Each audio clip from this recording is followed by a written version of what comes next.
The marketplace buzzed with life. Hundreds of beings from dozens of worlds filled the vast trading hall on Colony Station Epsilon. Dr. Sarah Chen walked between the stalls, her small human frame weaving through the crowd. She had come to buy fresh produce, nothing more. The Vrax family stood near a spice vendor. Sarah had seen their kind before. They were massive creatures standing over 7 feet tall even when relaxed. Their bodies were covered in dark scales that looked like natural armor, sharp claws extended from their fingers. These were the predators that most species feared. These were the warriors that had conquered 12 star systems. But today the adult Vrax were simply parents shopping with their child. The cub was small, perhaps only 4 feet tall. His scales had not yet hardened to the deep black of his parents. Instead, they shimmered with hints of blue and green. He clutched a small toy in his clawed hands. His large eyes watched everything with innocent curiosity. Sarah smiled at the scene. Even the galaxy's most dangerous predators had families.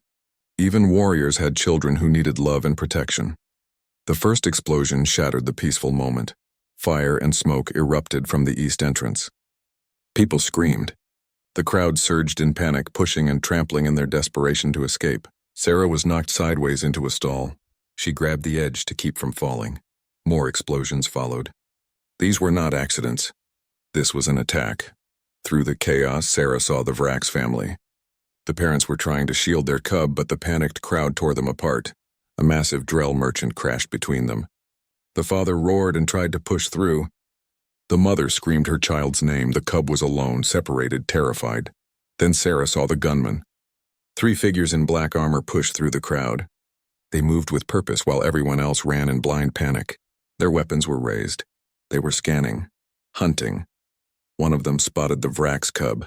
The gunman raised his rifle. The child stood frozen in fear, not understanding that death was seconds away. Sarah's legs moved before her mind could think. She sprinted toward the cub. Her heart hammered in her chest. She was not a soldier. She had no training for this. She was a scientist who studied alien plants, but that child was going to die. The gunman's finger tightened on the trigger. Sarah threw herself forward.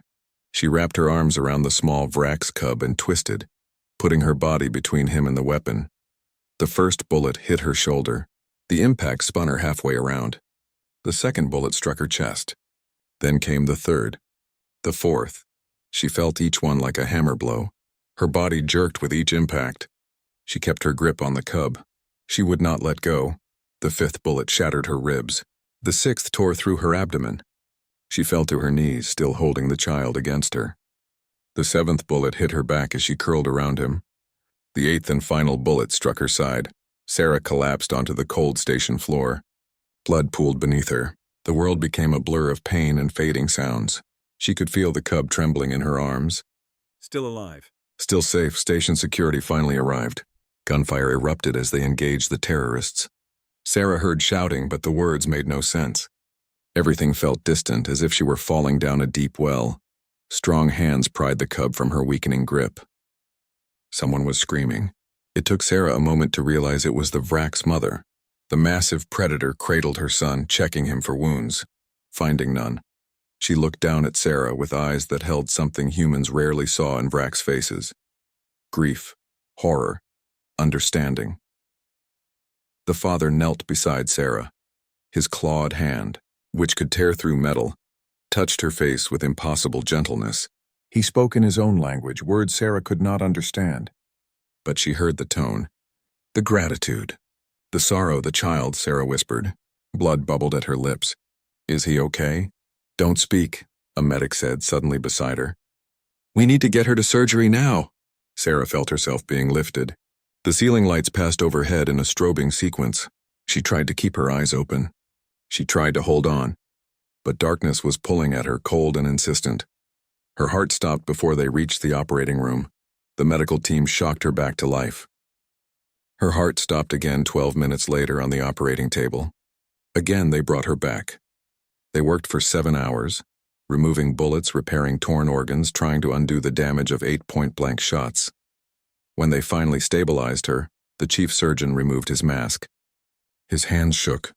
In 30 years of frontier medicine, he had never seen someone survive wounds like that.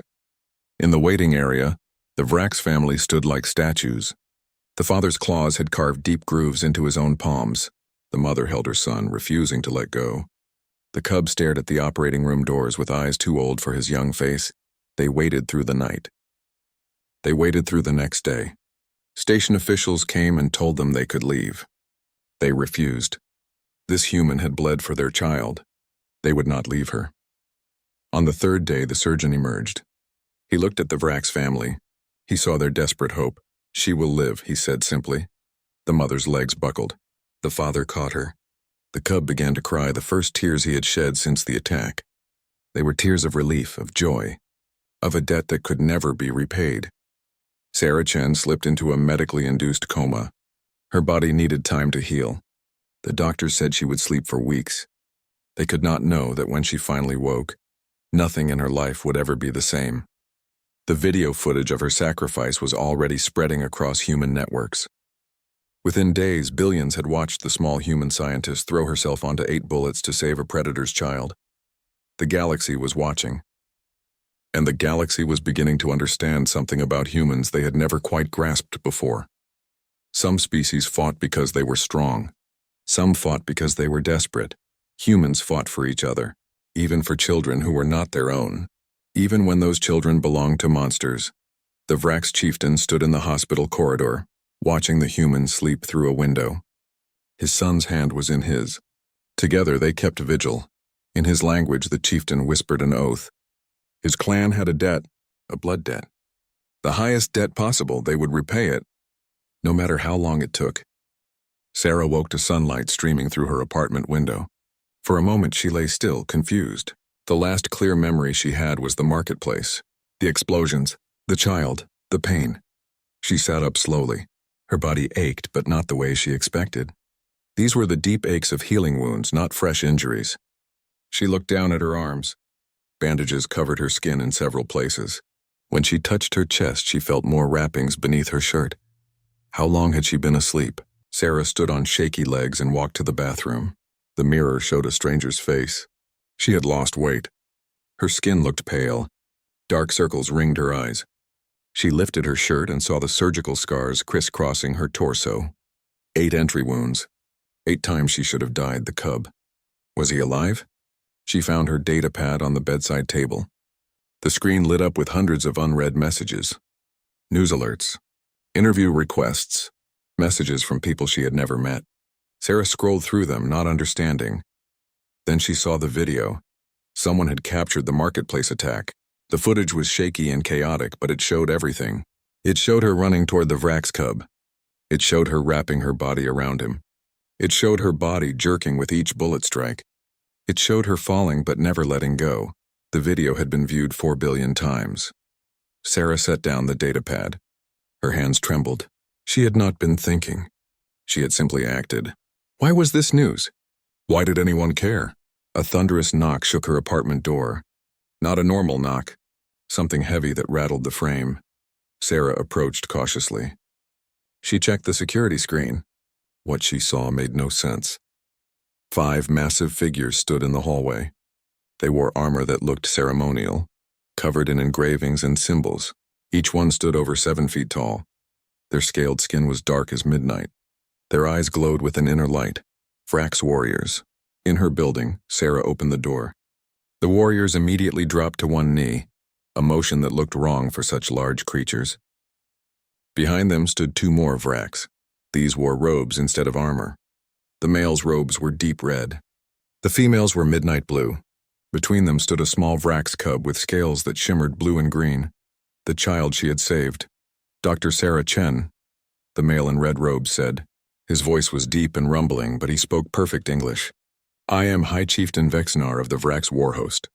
This is Matriarch Silvira, my mate. You have met our son, Kexthor. Sarah looked at the cub. He stared at her with large eyes that seemed to hold both fear and wonder. Is he okay? Sarah asked. He wasn't hurt? Silvira made a sound like a sob. Not a scratch. Because of you. Because you gave your own blood to shield him. I don't understand, Sarah said. Why are you here? I mean, I'm glad he's safe, but we cannot go home, Vexnar interrupted.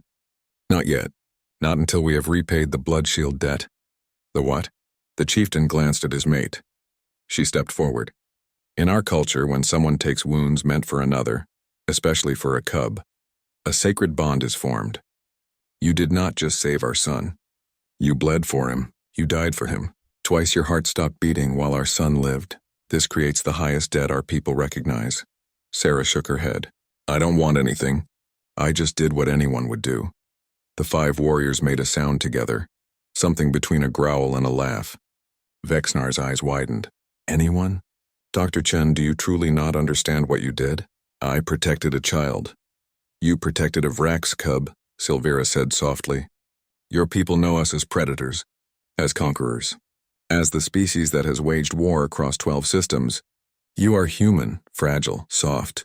We could kill you with a single strike, yet you placed your body between our child and death.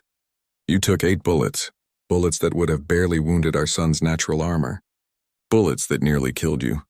He was just a scared kid, Sarah said. Of course I helped him. Vexnar looked at his warriors. They looked back at him. Some unspoken communication passed between them. You speak of course, as if this is normal, the chieftain said. Dr. Chen, in the marketplace that day there were beings from 43 different species. Hundreds of people. Only one ran toward the danger to save a child that was not her own. Only one human. That can't be right. We have watched the recordings many times, Silvera said. We have studied every angle. Everyone else ran away or froze. Some of our own kind were there. Other Vrax warriors, they ran. But you, a scientist who studies plants, you charged toward armed gunmen to save a child you had never met. Sarah had no answer. She had not thought about it. She had simply moved. The blood shield debt must be repaid, Vexnar continued. Until then, we cannot return to our home world. We cannot return to our duties. These warriors, he gestured to the 5 kneeling figures, are the finest of my personal guard. They will protect you. We will protect you. I don't need protection, Sarah said. I just want to get back to my normal life. Your life has changed, Silvera said gently. You are famous across human space. You are known throughout the Vrax Confederacy, and the ones who attacked the marketplace. They are not finished. What do you mean? Vexnar's expression darkened. The attack was aimed at my family, at Vrax leadership. We believe there will be another attempt. And now you are connected to us. You are a witness, a symbol. You may be in danger. Sarah felt her legs go weak. She stumbled backward. Silvera caught her with surprising gentleness, helping her to the couch. We do not mean to frighten you, the matriarch said. But we will not lose you. Not after what you did. Not after you saved our son. Young Kexthor broke away from his father.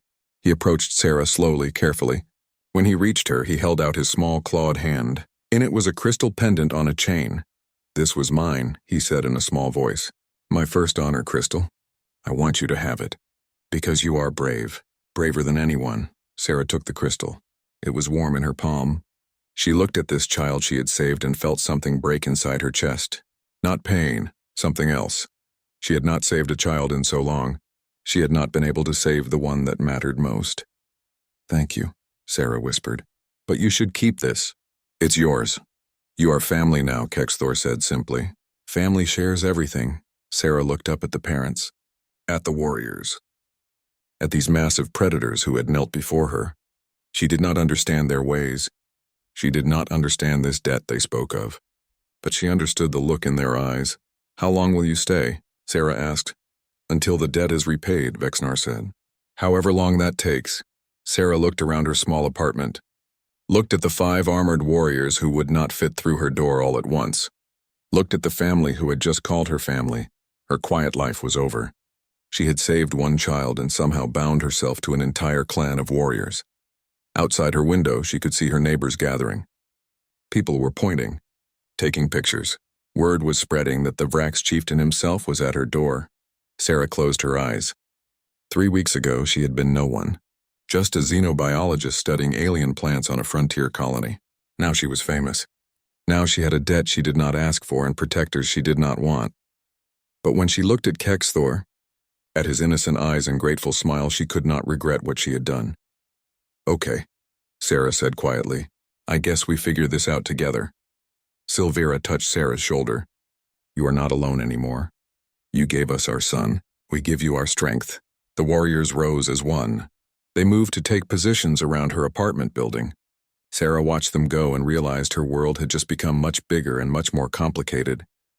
And somewhere out there, the people who had tried to kill a child were still free, still dangerous, still hunting. The first day with Vrax's warriors protecting her apartment was chaos. Sarah woke to the sound of her landlord shouting in the hallway. She pulled on her robe and opened the door to find Mr. Hendricks, a portly man who normally avoided conflict, standing toe-to-toe with one of the warriors. Or rather, toe-to-knee, given the height difference. "You cannot have armed soldiers in my building," Hendricks yelled. "This is a civilian residence." The warrior, whose name Sarah had learned was Krell, simply stared down at the landlord. He did not move, did not blink. His hand rested on the plasma rifle strapped to his armor. "Mr. Hendricks," Sarah said quickly, "please let's talk about this calmly." "Calmly? Dr. Chen, there are alien warriors camped outside your door. Tenants are complaining. People are scared. This is not what they signed up for when they rented apartments here." Sarah understood his frustration. She felt the same way. "I know. I didn't ask for this.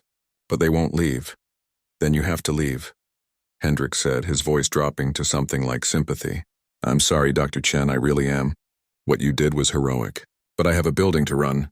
I have families here who don't feel safe with Vrax soldiers in the corridors." Sarah nodded slowly. She had expected this. "I understand. I'll start looking for a new place today." Hendricks left, still muttering. Krell watched him go with the expression of someone who had just observed a small animal make threatening noises. "Your dwelling keeper has no honor," Krell observed. "You saved a life. He should be grateful to house you." "It's not that simple for humans," Sarah said. "He has responsibilities to others." "I understand." Krell tilted his head, studying her. "You are strange even for a human. You defend those who show you no loyalty." Sarah went back inside and started her search for a new apartment. She quickly discovered that finding housing while accompanied by 5 Vrax warriors was nearly impossible. Every landlord she contacted became suddenly unavailable or raised their prices to ridiculous levels. By midday, Sarah sat at her kitchen table with her head in her hands. Silvera sat across from her looking uncomfortable in a chair made for beings half her size. "This is not acceptable," the matriarch said. "You are being punished for saving our son." "This is not justice. It's just practical reality," Sarah said. "People are afraid. I can't blame them." "I can." Silvera's eyes flashed with anger. "Fear makes cowards. You showed no fear when you saved Kexthor. You showed courage. These people show weakness." Sarah looked up at the matriarch. "Can I ask you something? About Vrax culture?" "Of course. Why is this debt so important?" "I mean, I'm grateful you appreciate what I did, but why does it require all of this? The warriors, the protection, all of it?" Silvera was quiet for a long moment. "Let me tell you about our history. The Vrax were not always the warriors you know today. Long ago we were prey, hunted by larger predators on our home world. We survived because we protected our young above all else. A Vrax will die for a cub without hesitation. Any cub, not just our own."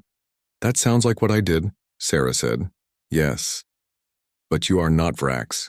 Your species does not have our strength, our armor, our natural weapons. When we saw you take those bullets, Dr. Chen, you have no idea what that meant to us. Humans should be prey by all logical measures. Small, weak, soft. Yet you acted as the greatest Vrax warrior would. You showed us that courage is not about strength. It is about choice." Sarah felt tears building in her eyes. She blinked them away. "I just didn't want him to die. I couldn't let another child die." Silvera leaned forward. "Another?" Sarah had not meant to say that. But now it was out. She took a deep breath. "I had a daughter, Emma. She died 6 years ago. There was a shooting at her school. I was on Earth, working late. I got the call and I rushed to get there, but I was too late. I couldn't protect her. I couldn't save her." The matriarch's expression softened into something like pain. "I am sorry.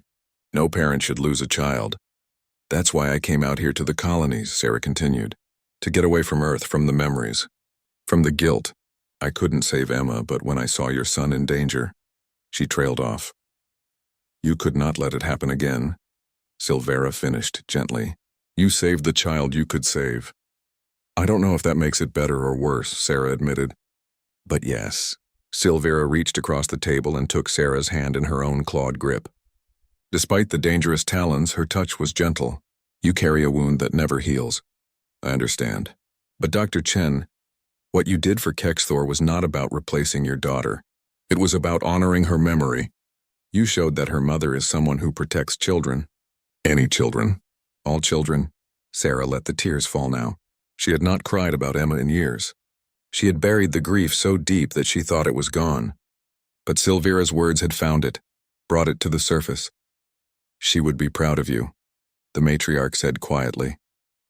Before Sarah could respond, Vexinar entered the apartment. His expression was grim. We have news. Security forces have identified the terrorist group.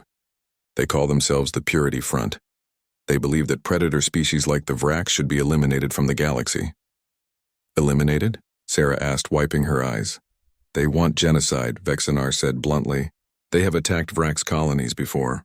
They have killed civilians. The marketplace attack was meant to assassinate my family and send a message, but your action has complicated their narrative. How? You are human.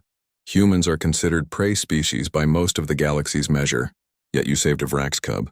This contradicts the Purity Front's message that predators and prey cannot coexist peacefully. You have become a symbol of unity. They hate you for it, Sarah felt cold. So I really am a target? Yes, Vexinar said. Intelligence suggests they are planning something. We do not know when or where, but they will come. Then we should prepare, Krell said from the doorway. The Pack Mother needs better security than this soft human building can provide. Pack Mother? Sarah asked.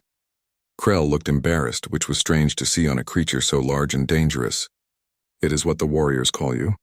You protected our chieftain's cub as a mother would. It is a term of respect. Sarah did not know how to respond to that. She had become a mother to strangers. It hurt and healed at the same time. Young Kexthor appeared beside his father. He had been quiet all day, watching the adults with serious eyes. Now he approached Sarah and climbed onto the chair beside her. I heard my mother ask about your daughter, he said quietly. I am sorry she died. But I think she would want you to be happy again, to be safe. To let people protect you like you protect others. Sarah looked at this child, this small alien predator with more wisdom than his years should hold. She thought about Emma. About what her daughter would say if she could see this moment. Emma would tell her to stop running. To stop hiding. To accept help when it was offered. You are very wise for someone so young, Sarah told Kexthor. My mother says I get it from my father, the cub replied seriously. My father says I get it from my mother. I think I get it from both of them.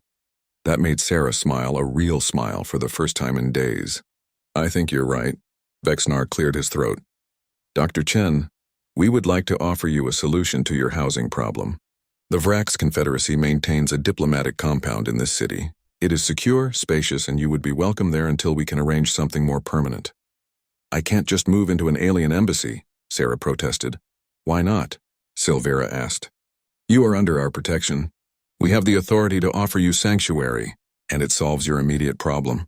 Sarah looked around her small apartment, at the life she had built to hide from her past, at the walls that had kept her safe and alone for years.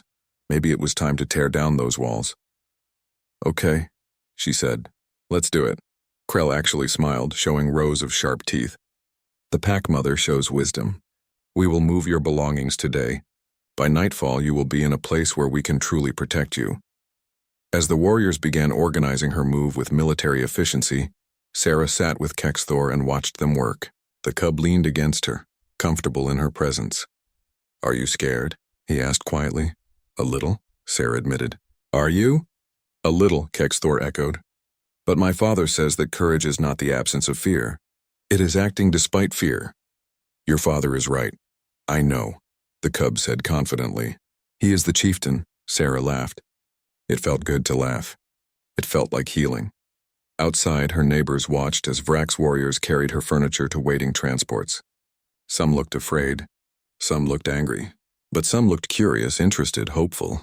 Maybe Vexinar was right. Maybe she had become a symbol of something larger. Maybe her single act of courage had rippled out in ways she could not imagine. Or maybe she was just a woman who had saved a child and gotten tangled up in something far beyond her understanding. Either way, there was no going back. The quiet life was over.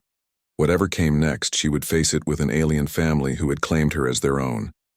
And somewhere in her heart, she thought Emma would approve. The Vrax diplomatic compound was nothing like Sarah's small apartment. The building was massive, built from dark stone that reminded her of the Vrax themselves. Gardens surrounded it, though the plants were alien species she did not recognize. Security checkpoints protected every entrance. Sarah stood in her new quarters and felt overwhelmed. The room was larger than her entire previous apartment. The bed could fit 4 humans. Everything was scaled for beings much larger than her. "We apologize for the size," Silvera said, noticing Sarah's expression. "Our furniture is built for Vrax proportions. We can have human-sized items brought in." "It's fine," Sarah said, though she wondered how she would climb into that bed without a ladder. "It's generous of you to give me space here." "You are family," Vexnar said simply, as if that explained everything. Family shares shelter. Over the next week, Sarah adjusted to her new life. The warriors maintained a constant presence, rotating in shifts so that she was never unguarded. They were professional but not intrusive, giving her space while remaining alert. The galaxy's reaction to her story continued to grow. News networks from dozens of species covered what they called the Shield-Bearer incident. Some praised her courage. Some questioned her sanity.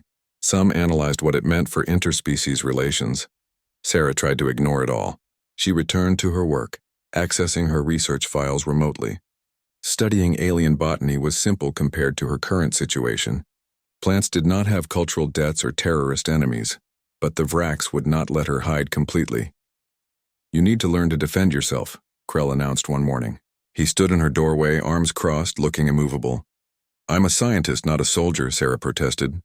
"You are a target," Krell corrected. "And pack mother or not, you are fragile. If enemies come, you need to know basic survival skills," Sarah wanted to argue. But she remembered the marketplace. The feeling of helplessness as the bullet struck her. Maybe Krell had a point. The training began that afternoon in the compound's gymnasium.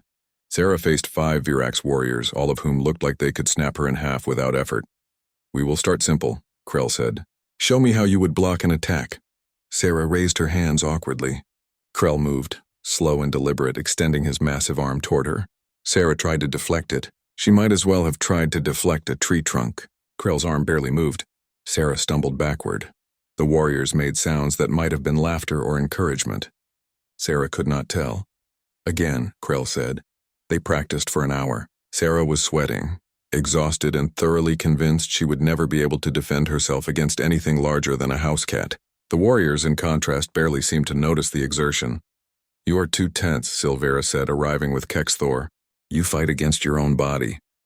"I'm human," Sarah said, panting. "We don't have armor or claws.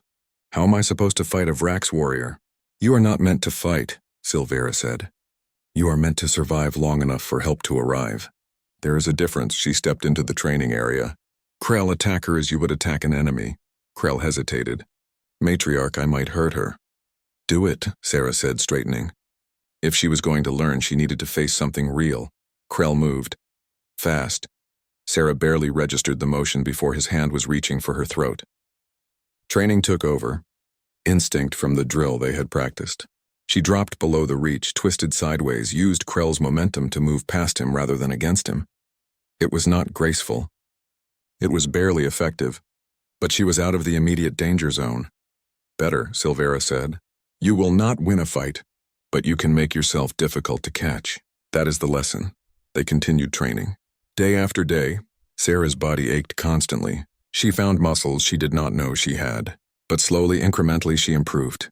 She learned to read the warrior's movements, learned to use her smaller size as an advantage rather than a weakness. Young Kexthor often watched the sessions. Sometimes he joined in, practicing alongside Sarah. Despite being a child, he was already stronger than her. But they learned together, the human and the cub, both vulnerable in their own ways. "Why do you train so hard?" Kexthor asked one day after practice. "The warriors will protect you." "Because I don't want to be helpless," Sarah said. "When those men attacked the marketplace, I could only shield you with my body. If I had known how to fight, maybe I could have done more." "You did enough," Kexthor said seriously. "You did everything." Sarah ruffled the scales on his head, a gesture she had learned he found comforting. "Maybe, but I want to be ready for next time." "There will be a next time?" The cub's eyes widened with worry. "I hope not," Sarah said. "But your father thinks so. The purity front is still out there." As if summoning them by speaking their name, Vexnar entered the gymnasium with an urgent expression. We have received intelligence. The Purity Front has acquired weapons designed specifically to penetrate Vrak's armor. They are planning an attack. When? Silvera demanded. Unknown. But soon. They have tracked Sarah to this compound. They know she is under our protection. Sarah felt her blood go cold. They're coming here? We believe so, Vexnar said. They want to kill you as a symbol. To prove that prey and predator cannot unite. They want to show that anyone who helps the Vraks will suffer. Then we should move her, Krell said immediately. Take her off-world. Somewhere they cannot find her. No, Sarah said. Everyone turned to look at her. If I run, I'll be running forever. And they'll just find another target, another symbol to destroy. This has to end. You want to stay? Silvera asked, disbelief in her voice. You want to wait for them to attack? I want to be ready, Sarah corrected. You've been training me. Your warriors are here. This compound is secure. Let them come. Let's finish this, Vexnar studied her. You understand what you were saying? You would make yourself bait? I'm already bait, Sarah said. I just want to be prepared bait. The chieftain looked at his mate. Some unspoken communication passed between them. Finally, Silvera nodded. She has the right to choose. And she chooses courage. Foolish courage, Krell muttered, but there was respect in his tone. We will increase security, Vexnar decided. Double the patrols. Set up additional sensors. If they come, we will be ready. Over the next 3 days, the compound transformed into a fortress. More warriors arrived. Defensive systems were activated. Sarah watched the preparations with a mixture of awe and terror. This was all because of her. Because she had saved one child. On the third night, Sarah could not sleep. She walked through the compound gardens, enjoying the alien flowers that glowed softly in the darkness. A small sound made her turn. Kexthor stood behind her, wearing sleeping clothes that made him look even younger. Can't sleep either? Sarah asked. The cub shook his head. I'm scared. If the bad people come, they might hurt you. Again. Sarah knelt down to his level. I'm scared too. But your father and mother are here. The warriors are here. We're as safe as we can be, but you're not safe, Kexthor said, his voice breaking. You're fragile. Humans break easily. Father explained it to me. Those bullets that you took for me, they almost killed you. If you take more bullets, they might succeed. Sarah pulled the cub into a hug. He trembled against her. Hey, listen to me. Whatever happens, it's not your fault. You understand? I made my choice. I would make it again. I don't want you to die, Kexthor whispered. I don't want to die either, Sarah said honestly, so I'm going to fight. I'm going to be smart, and I'm going to trust that your family will protect me the way I protected you. Promise? I promise to try my very best to stay alive, Sarah said. That's all anyone can promise. They sat together in the garden until Silvera came looking for her son. She saw them and her expression softened. He worries for you. I know, Sarah said. I worry for him too. That's what family does. Silvera helped her son to his feet. Come, Kexthor. Tomorrow may be difficult. You need sleep. As they left, Silvera looked back at Sarah. You have changed us, you know. The warriors call you Pack Mother. Kexthor calls you Second Mother in his heart, even if he has not said the words aloud. You have become part of our clan not through blood, but through choice. That is rarer. That is more precious. I never meant for any of this, Sarah said. The best things are rarely planned, Silvera replied. They simply happen when brave souls make impossible choices. After they left, Sarah remained in the garden. She touched the crystal pendant that Kexthor had given her, which she wore constantly now. She thought about Emma, about the daughter she had lost and the family she had found. Somewhere out there, enemies were planning, plotting, coming. Let them come, Sarah thought. She was not the helpless victim she had been before. She had warriors at her side. She had a family to protect. She had a reason to fight. The scared scientist who had simply reacted in the marketplace was gone. In her place stood someone new, someone who had seen the worst and chosen to be better, someone who would not run. Sarah looked up at the alien sky, at constellations she still did not recognize. Tomorrow might bring violence. Tomorrow might bring death, but tonight she was alive. She was loved. She was not alone, and that was worth fighting for. The attack came at dawn. Sarah woke to the sound of alarms. Red lights flooded her room, turning everything into a nightmare landscape. She rolled out of bed, her training kicking in before her conscious mind fully woke. Distant explosions shook the building. Gunfire erupted somewhere below. The sounds of battle were unmistakable. Sarah's door burst open. Krell stood there, plasma rifle in hand. "Stay behind me. We are moving you to the secure room."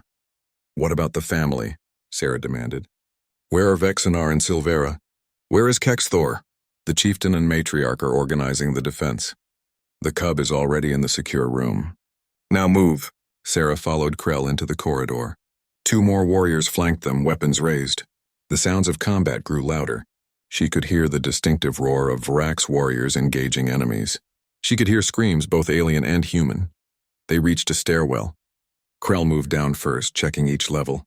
Sarah stayed close, her heart hammering. She had trained for this, but training was nothing like the real thing. The fear was paralyzing. The adrenaline made her hands shake. An explosion tore through the wall ahead. Debris rained down. Krell shoved Sarah backward, shielding her with his armored body. When the dust cleared, a hole gaped in the wall. Through it, Sarah could see attackers in the courtyard below. They wore black armor marked with a red symbol, a broken chain. The Purity Front. "Third floor compromised," Krell barked into his communicator. Taking alternate route. They reversed direction, climbing instead of descending. Sarah's lungs burned. She was not built for this kind of exertion. But she pushed herself, matching Krell's pace. They reached the 5th floor and ran down a corridor. Ahead, Sarah saw the reinforced door of the secure room. Safety was meters away. A figure stepped out of a doorway behind them. "Behind us," Sarah screamed. Krell spun, bringing his rifle up. But the attacker was fast, faster than human. The weapon in his hands was not a rifle. It was something else, something that hummed with deadly energy. He fired. The bolt struck Krell's armor and went straight through. The warrior stumbled, shocked. His armor was supposed to be impenetrable. That was the advantage of Varax's technology. Yet this weapon had pierced it like paper. Krell went down on one knee. The other 2 warriors engaged the attacker. But more enemies poured from the doorway. They had infiltrated the building. Bypassed the outer defenses. Sarah ran for the secure room. One of the warriors fell. A hole burned through his chest. The other fought on, buying her seconds with his life. She reached the door and slammed her hand on the access panel. It began to slide open. Too slow. Everything was too slow. Sarah looked back. The last warrior was down. 3 attackers were advancing toward her. Their weapons were raised. She could see their faces through their helmet visors. They looked human. People of her own species, consumed by hate. The door was halfway open. Not enough room to slip through. Sarah did the only thing she could think of. She grabbed a piece of debris from the floor and threw it at the nearest attacker. It bounced off his armor harmlessly, but it made him flinch. Made him pause for just a second. A second was all she needed. Sarah squeezed through the opening door and hit the emergency seal. The door slammed shut. Impact struck the other side as the attackers fired on it. But the door held. It was built to withstand plasma fire, built to protect. Sarah collapsed against the wall, gasping. Then she heard crying. Kexthor huddled in the corner of the room, alone and terrified. Sarah crawled to him and pulled him into her arms. "It's okay. It's okay. I've got you. Where are my parents?" the cub sobbed. "Where are the warriors?" "Your parents are fighting," Sarah said, stroking his scales. "They're keeping us safe." Outside, the sounds of battle raged. Sarah held Kexthor and tried not to think about Krell, fallen in the corridor, tried not to think about the warriors who had died protecting her. This was her fault. They had come for her and good people were dying. Time passed in a blur of terror. Sarah could not tell if minutes or hours went by. The sounds of fighting continued, sometimes close, sometimes distant. Explosions shook the building. She heard the roar of Varax's warriors. She heard weapons fire, then slowly the sounds diminished. The fighting moved away. The building fell quiet. Sarah waited, holding Kexthor. She did not trust the silence. It could be a trick. The attackers could be waiting outside the door. Finally, a voice came through the room's speaker. "Sarah, it is Vexenar." "You can open the door," Sarah hesitated. "How do I know it's really you?" "You once asked me why the blood shield debt mattered so much," Vexenar's voice said. "I told you about our history, how we were prey before we became predators, how we protect cubs above all else. You showed me that humans understand this better than most species, even without fangs or claws." That was not common knowledge. Sarah moved to the door panel. Are you alone? No, Silvera is here. So are our remaining warriors. The attackers are dead or captured. You are safe now. Sarah opened the door. Vexnar stood there, his armor scorched and dented. Blood, green and red, splattered his scales. Silvera was beside him, similarly battle-worn. Behind them, wounded warriors leaned against the walls. Kexthor ran to his parents. Silvera scooped him up, checking him for injuries despite his protests that he was fine. Krell? Sarah asked quietly. Vexnar's expression darkened. Alive, badly wounded. He is with the medical team. 2 other warriors fell protecting you. They died with honor. Sarah felt sick. This is my fault. They came for me. They came because they are cowards who fear unity, Vexnar said sharply. They came because you represent everything they hate. A future where species protect each other instead of destroying each other. You are not responsible for their hatred. But people died. Warriors die in battle, Silvera said firmly. It is our way. Each of them knew the risks. Each of them chose to stand between you and harm. You dishonor their sacrifice by claiming guilt. Sarah wanted to argue, but a commotion in the hallway stopped her. More warriors appeared, dragging a prisoner. The man's armor was damaged, his helmet removed. He looked young, barely past 20. Human. We found this one hiding, a warrior reported. He claims he has information he will trade for his life. Vexnar approached the prisoner. Even wounded and exhausted, the chieftain was terrifying. Speak. This wasn't the main attack, the young man said quickly, fear making his voice shake. This was just a test. To see your defenses, the real attack is coming, bigger, better planned. They know she's here. He nodded toward Sarah. They're going to use siege weapons. Level this whole building. When? Vexnar demanded. I don't know, soon, days maybe. They're gathering forces. This was supposed to be a quick strike. Take her out before you knew we were coming. But it failed. So they're going with the backup plan. Overwhelming force, Silvera snarled. They would destroy a diplomatic compound? Start a war? They want a war, the prisoner said. That's the whole point. They think if they can spark a conflict between Varax and humans, other species will join, turn predators and prey against each other, burn it all down and rebuild the galaxy their way. Sarah felt cold. This was bigger than her. Bigger than one act of courage. She had become a symbol in a war she never knew was coming. We need to evacuate, Vexnar decided. Get Sarah off-world. Hide her somewhere they cannot find her. No, Sarah said. Everyone turned to stare at her. If I run, they win. They prove that prey species will always flee from predators, that we cannot stand together. You are being foolish, Silvera said, frustration in her voice. Courage is admirable. Suicide is not. I'm not talking about suicide, Sarah said. I'm talking about ending this. We know they're coming. We know their plan. So we prepare. We bring in more forces. We fortify. And when they come, we show them that humans and Vrax can stand together, that their hate cannot break what we've built. Vexnar studied her. You understand what you are asking? Another battle. More death, possibly your own. I understand that if I run, the warriors who died today died for nothing, Sarah replied. But if I stay, if we win, they died defending a future worth believing in. The chieftain looked at his mate. Silvera closed her eyes, then nodded. She has the right to choose. Then we prepare for war, Vexnar said. I will contact the Confederacy. Request reinforcements. We will turn this compound into a fortress, and when they come, his eyes blazed with fierce determination, we will teach them why the Vrax do not abandon those under our protection. Sarah looked at Kexthor, still clutched in his mother's arms. The cub looked at her with absolute trust. He believed she would survive. Believed they would all survive. Sarah hoped he was right. She walked to the window and looked out at the damaged courtyard. Bodies lay scattered, both attackers and defenders.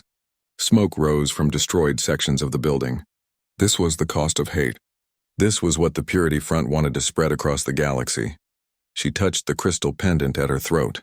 Thought about Emma, about the daughter who had died to senseless violence, about the son she had saved from the same fate. History was a cycle of violence. Unless someone was brave enough to break it.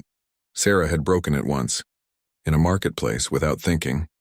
Now she would break it again, with full knowledge of the cost. Let them come, she whispered to the alien sky. We'll be ready. Behind her, Vrax warriors began the work of fortification. The compound would become a symbol. 5 years had passed since the siege of the Vrax compound. Sarah stood before the Galactic Council, looking out at representatives from over 100 species. The chamber was vast, designed to accommodate beings of all sizes and environmental needs. Some delegates breathed oxygen like her. Others existed in sealed environments filled with methane or liquid suspensions. Sarah wore simple clothes, a practical suit that fit the human form.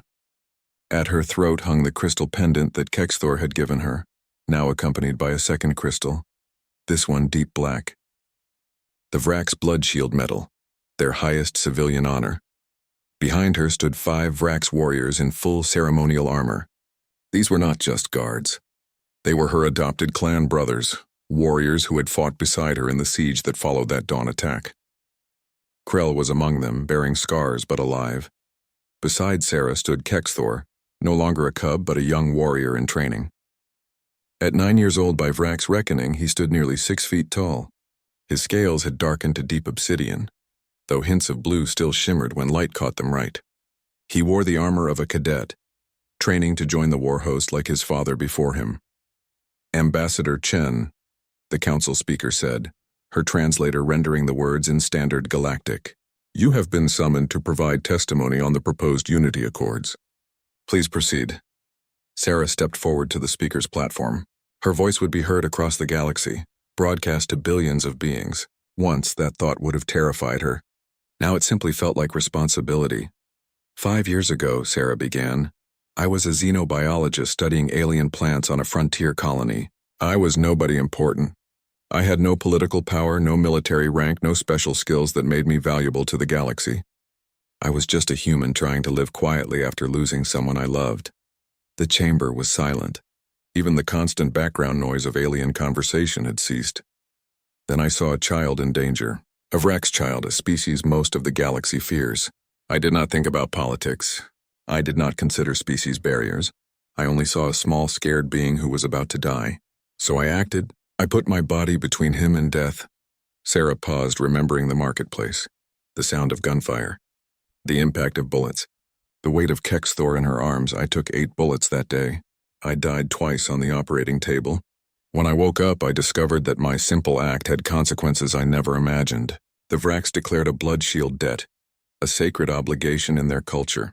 They assigned warriors to protect me. They made me part of their family. Kexthor shifted beside her, standing straighter. Pride radiated from him. The terrorists who attacked that marketplace did not stop. They saw me as a symbol of something they hated. The idea that predators and prey could care for each other. The possibility that the galaxy could be more than an endless cycle of strong versus weak. They attacked again, trying to kill me and everyone who protected me. Sarah's voice grew stronger, but we did not run. The Vrax Confederacy sent reinforcements. Human colonial forces joined them. Other species sent volunteers. For 3 weeks, we held that compound against an army of hate. We lost good people, but we won. We proved that when species stand together, they are stronger than any force that tries to tear them apart. The council chamber buzzed with reaction. Some delegates nodded approval. Others looked skeptical. The Unity Accords being proposed today are based on a simple principle, Sarah continued.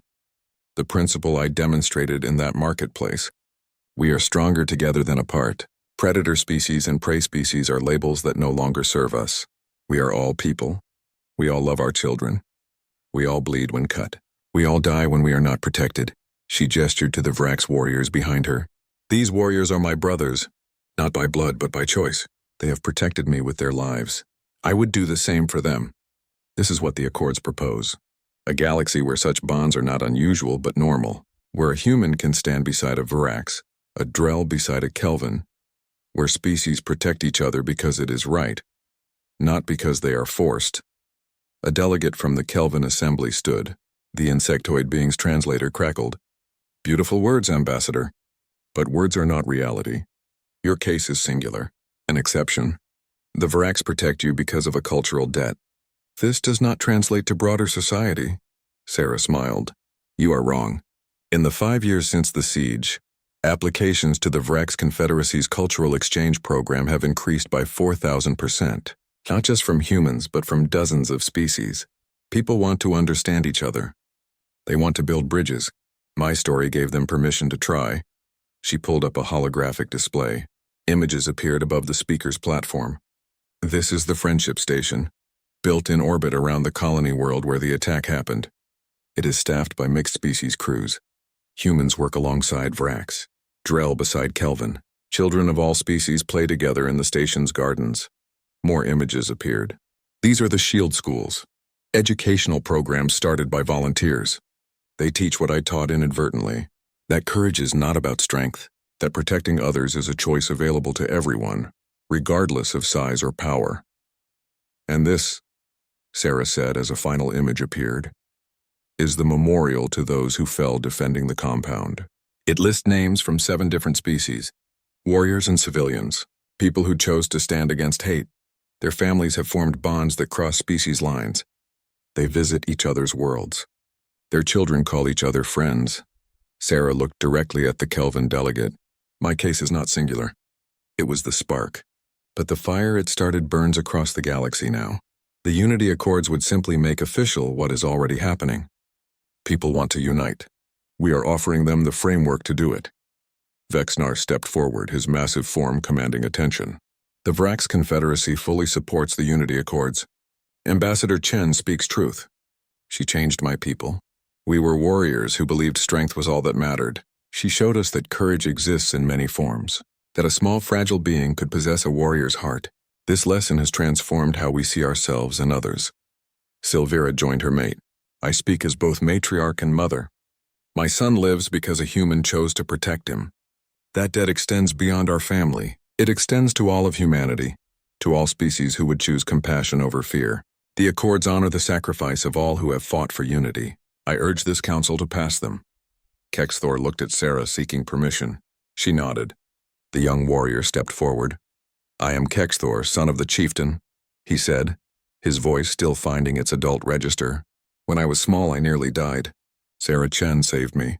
She is human. She is fragile.